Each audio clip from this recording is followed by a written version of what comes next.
Judas approaches Jesus, enduring the glance of his eyes, which have become the flashing eyes of his best days. And he, Judas, does not lower his face either. On the contrary, he approaches the Master with the smile of a hyena and kisses his right cheek. My friend, what have you come for? Are you betraying me with a kiss? Judas bends his head for a moment, then raises it, insensible to reproach, as to every invitation to repent. Jesus, after the first words uttered with the majesty of a master, speaks in the sorrowful tone of one who resigns oneself to a misfortune. The guards, shouting, come forward with ropes and clubs and try to get hold not only of Christ, but also of the apostles, with the exception of Judas Iscariot, of course.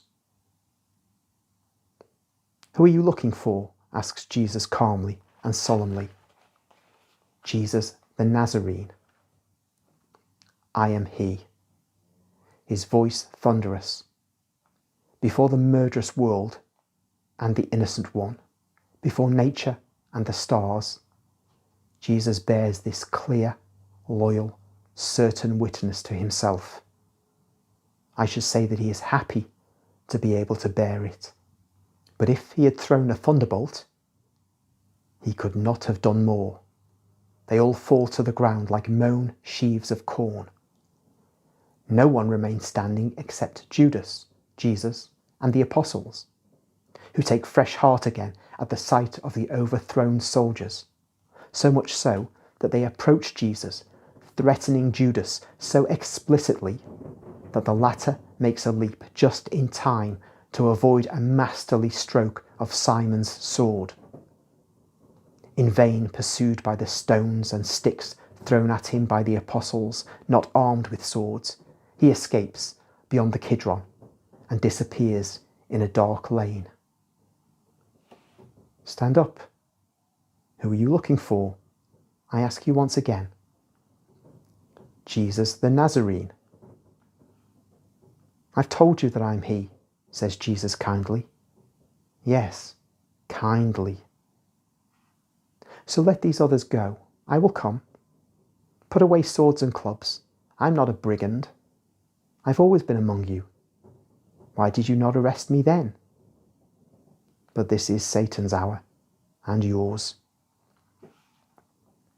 But while he is speaking, Peter approaches the man who is holding out the ropes to tie Jesus and gives a clumsy blow with his sword. If he had struck him with the point, he would have slaughtered him like a ram. Whereas all he does is to cut off part of his ear that remains hanging down, shedding much blood. The man shouts that he is dead.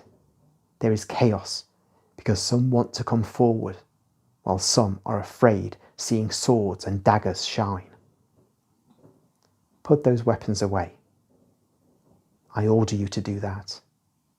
If I wanted, I could have the angels of my Father to defend me. And you, be cured. In your soul, first of all, if you can. And before stretching out his hands to be roped, he touches the ear and cures it. The apostles shout very unbecomingly. Yes, I'm sorry to have to say so, but it is the truth. Some say one thing, some another. Some shout, "You've betrayed us." And some, "He is mad." And some say, "And who can believe you?" And those who do not shout run away, and Jesus is left all alone, he and the guards, and his way begins. So we see there that when St. John tells us that Jesus' mere saying of "I am" causes them to fall, the guards that is. But it is Maria Valtorta's vision that sees that the apostles, as one might imagine, see there an opportunity. The guards are struck down, paralysed. Now they can actually get Jesus away or defeat these guards. But of course, Jesus scotches that plan. And Maria Valtorta doesn't say, by the way, that the man whose ear is cut off is Malchus. It is, I think, St. John who tells us that.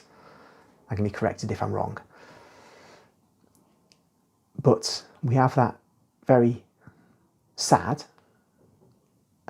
point at the end, which perhaps the evangelists didn't want to tell us out of embarrassment.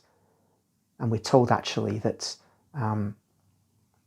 that the apostles didn't tell us that Judas, how bad Judas was, because it was embarrassing. It's only in St. John that he's called a thief. But the early Christians were not to be scandalized by what the Jews could do to that extent, even an apostle. And so the apostles, the evangelists, Matthew, Mark and Luke, glossed over Judas, the extent of Judas's crime. But St. John only hints at it, and we get much more in the gospel as revealed to me.